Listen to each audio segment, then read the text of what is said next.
Hey there. Good morning, you guys. How are you? We have a rainy day in Auckland, and today we're going to talk about emotions. So, rain is good for that. I don't know if you saw it yesterday. We did the Up Your Brave live stream, which now is streaming on Tuesdays only. Now that we're in level 2, I am not doing it twice a week. We're going to go for Tuesdays, ideally 11 o'clock. So check that out. I had amazing guests yesterday. I had Rob Robertson, who talked a lot about anger and men's anger. And he also talked about his journey with just being more honest and transparent about his emotions. So that is awesome. We had Jessie Graham, who is super powerful. She's an amazing member on my doTERRA oils team. She talked a lot about different things you can do with essential oils, but also really going back to when you were younger and looking at your emotions then and how you're showing up. So have a look at that episode. Tanya Carr-Smith, also a coach and yoga instructor, she shared some of her awesome insights about daily rituals as well. So I'm not going to repeat the stuff that we talked about, but I am definitely today going to touch on the concept of daily rituals to maintain and support your emotions and your mindset. I'm also keen to dive in with you guys and hear your thoughts around emotional intelligence versus being emotional. And if you didn't see my post, I put up a couple of days ago, it looks like this, and I'll read it out to you. And it's really interesting. I'm very fascinated about emotions and gender and gender equality. And I even did a post this morning about in your own family, how do you divvy up the morning routine with mom versus dad, and who does the school drop or helps the kids get ready for school?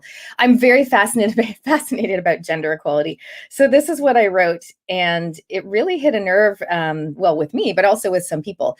It says, I've been told that I'm like a man because I don't often show my emotions. I think I do. It's just that 87% of the time, they're genuinely happy and positive emotions. And I choose to pick my battles so that in that sense, I'm very predictable. Trust me, when I have something to say, you'll hear about it. LOL. I don't think it's a gender thing exactly, although yes, men stereotypically are less transparent with their emotions. Here's my question. As women, are we allowed to be more emotional or possibly expected to be? Discuss. So that's what I wrote, and I got many, many, many comments. And I wasn't really fishing for people to say, oh no, you're awesome and positive. I wasn't really fishing for that. Although, thank you, some people did say that. What I'm really curious about is this whole perception and expectations around gender and emotions and how we show up. And is it okay for a man to be, emotional or have high level of emotional intelligence? I think it's great. But what is emotional versus emotional intelligence? Because I feel like emotional intelligence is being aware of how other people are feeling, whether they actually verbally say it or not, just picking up on those social cues and adapting your energy, your inquiry, your treatment of them to that, just reading that rather than being emotional, which I feel like has possibly a negative connotation to it. But I think expressing your emotions with clarity and accuracy, and also allowing yourself to feel your emotions instead of harboring them and pushing them down. Now, depending on when you're watching this, obviously right now we're in level 2 in New Zealand and further afield, and it is a massive time for people emotionally because there's so much uncertainty and change happening and transition. It's possibly also a time of excitement and potential.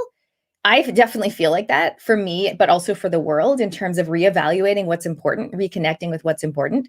So yeah, go ahead and comment. Let me know. How do you want to feel? How do you want to feel? And maybe in brackets, if you want, you can say how you actually do feel, because I feel like that's an important part of the journey. It's going, okay, well, how do I feel at the moment? This is how I feel, but this is how I want to feel. This is my intention. You guys know that I do this a lot. Well, we can have intentions and goals around emotions as well. Because if you go, I want to be not necessarily happy all the time, for sure, but I want to feel empowered. I want to feel positive and optimistic while also realistic. So that's another interesting side of emotions. So I'm going to dive into some daily rituals. I am definitely going to tell you about some essential oils that can help. So feel free to go ahead and share with us, how do you feel at the moment and how do you want to feel? That would be great to hear. So let's talk about daily rituals. You might have heard me say that every morning, I wake up and there's either two things that I do. Well, there are definitely two things I do.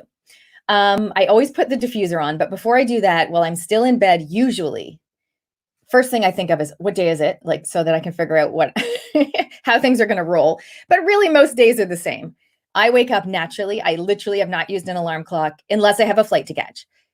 I have not used an alarm clock since back at 2002 when I used to work at Outward Bound and I had to be up at a certain time. So I just wake up. Usually all three of my kids are already awake before me. I rock into the kitchen. They've pretty much already made their lunches, so it's pretty easy. But before that, before I go into the family scene, I usually go, do you guys know what I'm going to say? Hello, beautiful day. Hello, beautiful body. And that is literally how I start my day, regardless of the weather. Okay. So you might have heard me say that before. I've shared it a few times, but it is what I do. And why do I do that? Because I want to shift into a positive state. Because back in the day when I wrote this book and I lived in a place of lack in terms of my mindset, it was very much, I guess, more of a fixed mindset than a growth mindset. And I'd always kind of wake up and look at the clock and be like, oh, how much sleep did I not get last night? You know, I'd kind of start the day with that negative judgment on my sleep and it, right? And then I'd be like looking for, oh, I don't have any time to myself because my kids always need me, you know, all the negativity. So I dropped that. Obviously, that's not serving me. And now I really aim to start the day coming from a place of positivity. So hello, beautiful day, hello, beautiful body is acknowledging that it's going to be an awesome day, regardless of the weather.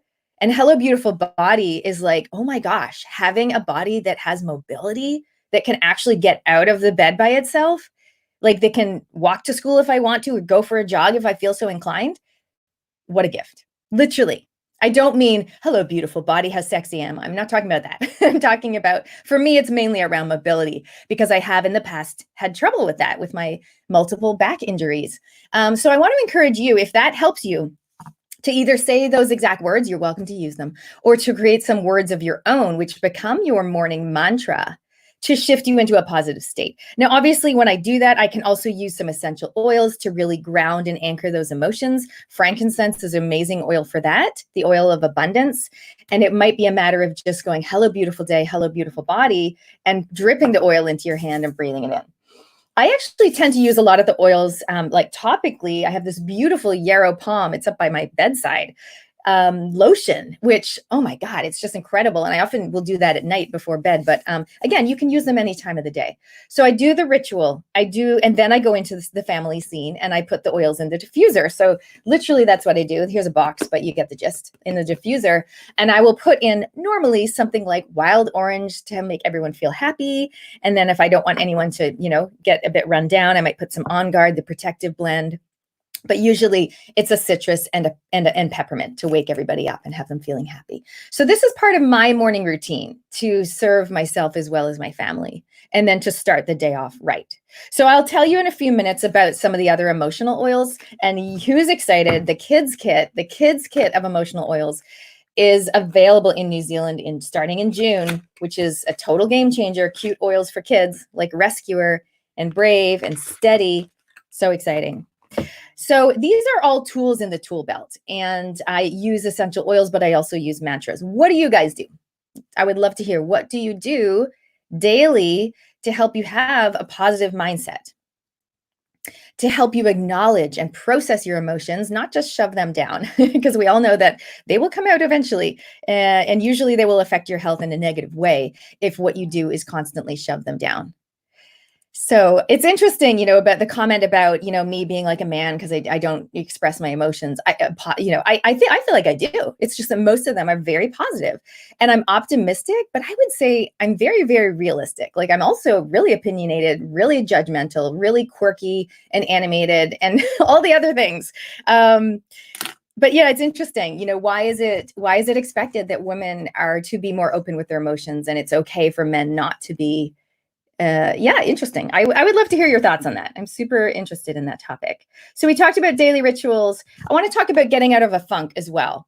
So obviously there's things that can happen in your life that are genuine and real. Like right now, a lot of people are facing changes around their work situation, possible redundancy, lots of uncertainty. Now that is real, right? But of course you can allow your mind to run away with that.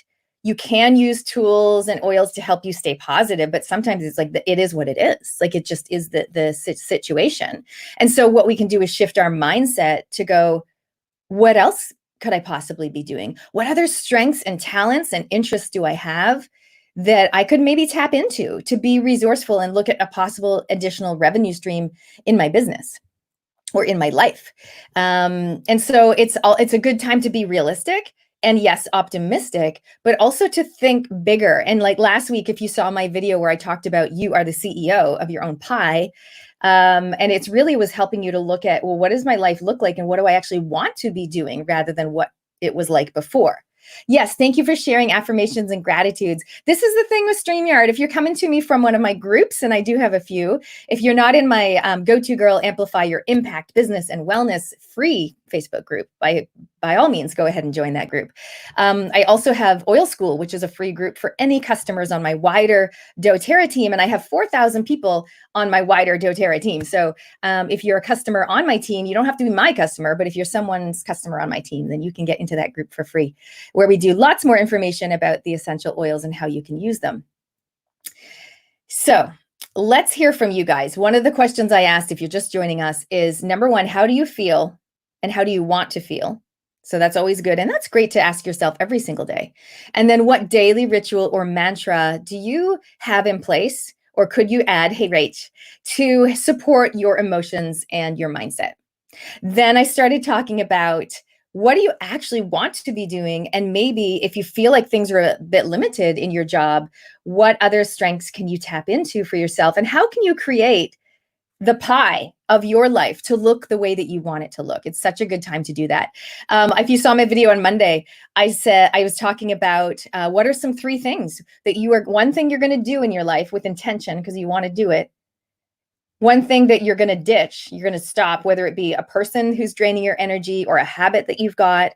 And what is one thing that you're going to delegate to somebody else, whether it be shopping, cleaning, or a task that's on your business list or your to-do list that just keeps getting shunted down because really you don't want to do it. So that was an activity I talked about on Monday. But if you didn't see that video, then go ahead and think about in terms of your emotions and mindset, right? If we all have this massive to-do list, we have like lists like I do, scribbled on random notes of paper, just all these things that you want to get done. But it's like that list never ends, and it can be very taxing on your mindset and your emotions. So the strategy or the activity, what do you want to do? What do you want to ditch? And what do you want to delegate can actually help you to trim that list so that you focus on the things that actually serve you and that you're excited about doing. So there you go. I always like to say to people, what are the things that you're naturally doing? For me, I'm naturally doing Facebook Lives a lot, possibly too much. Keen for your thoughts.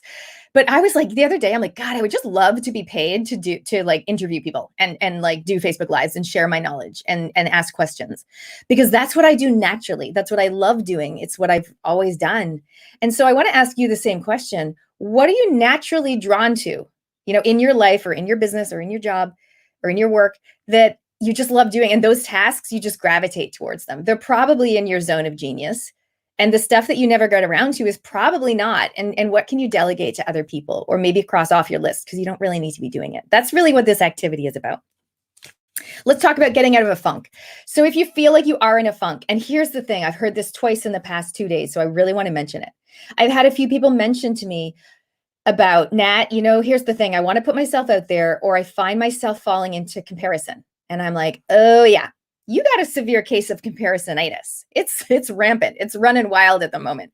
So what do I mean by that? Comparisonitis is when we like literally go through Facebook or Instagram and we're looking at everybody else's life and we're judging ourselves and we're feeling crappy about it, right? So comparisonitis is when you're comparing your whatever, success, happiness, holidays, kitchen, dinner, meals that you make, everything, clothing, to other people, and as a result, feeling crappy. Okay, not a good idea. It's not going to help you.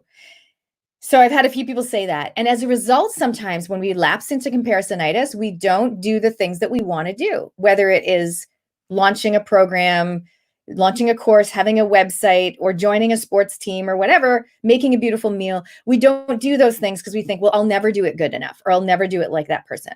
So as much as possible, I want to invite you to ditch in your life comparisonitis. Like, stop comparing yourself to other people. Get inspired. I love to see what other people are doing, usually people that are like miles ahead of me that I aspire to one day speak on stage alongside or to collaborate with. And when I see what they're doing, like Mel Robbins, Brene Brown, Marie Forleo, right? For me, I see what they're doing. I'm like, awesome, go them. And how can I like expand what I'm doing? But I certainly don't go, oh, look at them doing so awesome. God, I'm crappy. I'll never be as good as them. Like, I don't do that. I do not do that. And I advise you as much as possible to not do that either. So by all means, follow and be inspired by other people who are maybe bigger or ahead of you on the, but make sure it's a path you want to go down. Don't just compare yourself to random people and feel crappy about it. That's not positive, and that doesn't serve you. It doesn't serve your mindset or your emotions. Awesome. Okay, this is a short and sweet, punchy Facebook Live for you guys. I'm going to tell you about the oils in a second. Let me know how you want to feel. I'll show you which oil can help you with that.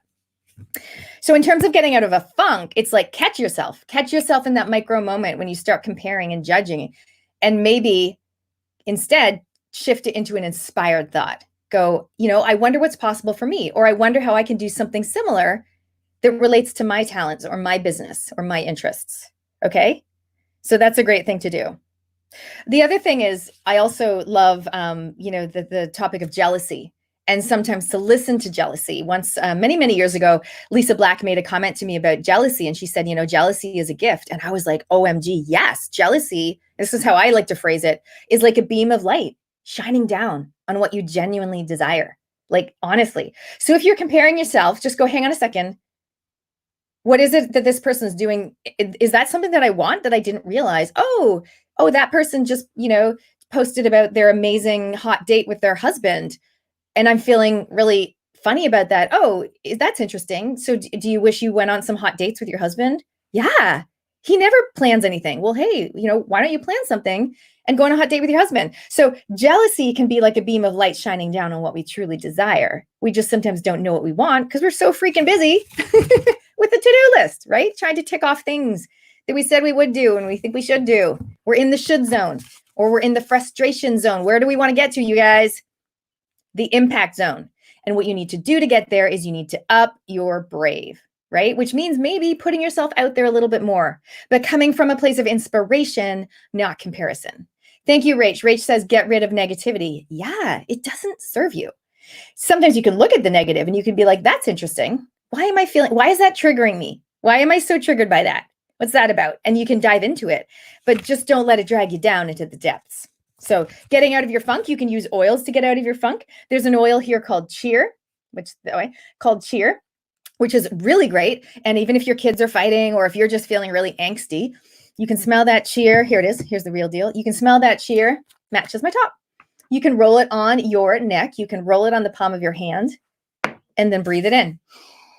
If you are feeling negative and like aggro and frustrated, then Forgive oil is amazing, and it helps you to let go and move on so you can do what you were born to do and not freaking stay pissed the whole time, right?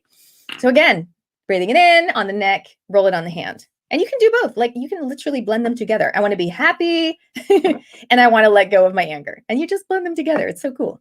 Now, the reason that these ones are in rollers, they're already mixed with coconut oil. So they're good to go. They're ready to roll. So as you saw, I rolled it on my neck. You can also put them on the soles of your bare feet. That's another great way to get the oils into your system. Or you can just like rub the rest. Like, sometimes I'll breathe it in and then I'll rub the rest into the back of my neck to get it into my system that way. And it starts changing the way that you feel. And as a result, you can just release and let go of that anger. But the cool thing is we acknowledged how we felt. We didn't just go, oh, I need to be happy, or I shouldn't be angry. Angry is great. Angry is great because it shows you like, what is bothering me? And then you can observe that and move forward, like process it and move forward, and don't let it hold you back. So that's really my little bit on getting out of a funk. Let me know what your tactics are for getting out of a funk yourself. I talked about listening to jealousy.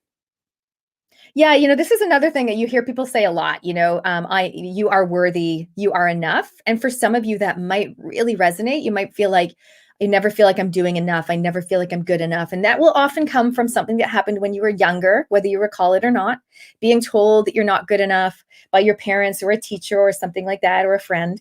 And the oils, that's why it's so important, I think, for kids to really learn emotional intelligence and learn how to have a growth mindset rather than a fixed mindset, and learn how to acknowledge how they feel and move towards how they genuinely want to feel. These oils are so cute and like brave and stronger. And so if we can teach our kids, if they can teach us to acknowledge how we feel, how they feel, and then they grow up to be adults in the world with such a higher level of understanding about emotions, imagine what that'll do to our super atrocious suicide rate and domestic violence rate. When the kids grow up knowing how to not just shove their emotions down, but how to express them verbally in a positive, empowered way, rather than keeping them inside and then suddenly exploding, or rather than taking it out on somebody else. So I feel like that is key, is teaching kids. And we can role model that. And it's never too late to learn as adults. If we've just never expressed our emotions, like it's never too late. And tools like oils can help you do that. So that's really why, I added to my business. And it was 4.5 years ago that I added the essential oils to my business. And because I saw so many people disempowered, like I talk about overwhelmed moms, they're moms like me. They're sitting in the lack space. They were like, oh, it's so hard. I'm so exhausted. I can't even go to the toilet by myself, right? Overwhelmed moms and overworked entrepreneurs. This is like a picture from my Go-To Girl events many moons ago. And so, and the oils just can help everybody. And if we can get them into homes and into hands, I feel like that can help us move towards emotionally and as well as physically a better place and a better space. Thank you, Jackie, for joining us. Breathe and move, yoga to shift stuck energy. Yes, that's right. So flow, the word flow actually came up about 3 times yesterday on the live stream that we did. I will put the link below for you guys. It's about a 40-minute panel discussion. But it's definitely worth a watch, even if you just have it playing in the background as audio and you can just be doing some yoga or doing the dishes, listening to it. But they talked a lot about flow and movement. We also, on a previous one, I think it was last week, we talked about the benefits of actually grounding. So taking off your socks, walking outside on the earth, not the concrete, the actual grass, and really connecting with the earth that way to literally ground yourself. And again, one of the reasons I love oils like Forgive, for example, has that pine oil in it. And that is like bringing the nature into your house. But I definitely always advocate of getting your body and yourself out into nature as well. I'm going to read to you what's in this one. It's interesting. So this is Forgive, which is for anger and letting go. Spruce, so there's your pine. Bergamot, the oil of self-belief, and body self-acceptance. Juniper berry, so that's another pine one, another fir. Arbor thyme oil, and citronella. So really interesting blend. These are all very unique blends for emotional wellness. Put on some organic makeup. Yeah, exactly. So one of the things, that you can do to shift your mindset or get out of a funk is change the way you're showing up. Thank you, Jackie, for highlighting that. You guys know that I talk a lot about Fun Club, and in my Amplify free group on Mondays, I do Fun Day Monday. And one of the tips I often give is wear something fun, or like the homework. I'll say this week, your homework is to wear something fun, whether it's a shirt or a dress you haven't worn in a while, or some feathery earrings or a hair clip or something, or some really cool shoes. When we did my online networking event, I got dressed up and I wore high heels during lockdown on an online event. But it just, changes the way you show up. It changes the way you feel. So exactly, putting on some organic makeup, a lipstick, or a top can really change the way you show up. It changes your energy. It changes your confidence. By the way, we're going to be doing a Up Your Brave live stream about confidence coming up and sharing your story. So there's so many good topics. Also, we're going to be doing wealth mindset, and we're going to be doing building resilience. So building resilience is happening next week. So if you guys want to get on the list, the email list, I don't like to bombard people with too much email, but if you do want to be like, Nat, how come I didn't know about these? Then send me a message, or I'll give you the form. I'll put the link in here, and it's just a form to get on the list. It's called the Keep Me in the Loop. It's Keep Me in the Loop list. Or if you want to get on my list for Wellness Wednesday, or any wellness-based events or doTERRA workshops or anything like that that's coming up, I do have these different lists so that I don't share everything with everybody. It's really catered to what you actually want to learn about. And of course, if you're a business owner, this is one of the things that I do. I help people to amplify their impact online, on stage, in person, in the media. And again, that's a different list. So let me know what you want to learn about so that we can help you. Because shifting your mindset and your emotions is a crucial part of heading you towards where you want to go. And I do this a lot. And that's, where do you want to go? What is your intention? How do you want to feel? And how do you want to show up? What do you want to do, be, and have in your life? And what do you need to do, ditch, and delegate to get there? these are some thoughts for the day, everybody. It's been awesome to spend time with you. And I'll see you next week for Wellness Wednesday. Be in touch. Bye.